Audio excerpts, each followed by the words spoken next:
এক দুদিন হাতে ছুটি পেলে আমাদের সবার আগে যে জায়গায় ঘুরতে যাওয়ার কথা মনে পড়ে সেটা হলো আমাদের খুব প্রিয় দীঘা। আর দীঘায় এখন নতুন আকর্ষণ হলো এই জগন্নাথ মন্দির।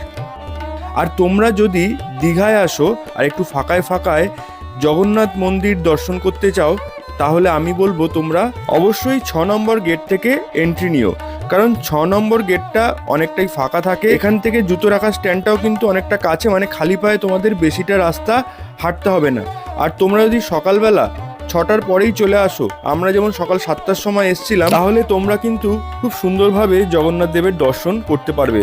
আর এখানে কিন্তু কয়েকটা ডালার দোকানও আমি দেখতে পাচ্ছি, তোমরা যদি কেউ পুজো দিতে চাও পুজো দিতে পারবে। এখানে দেখো কয়েকটা ডালার দোকান আছে।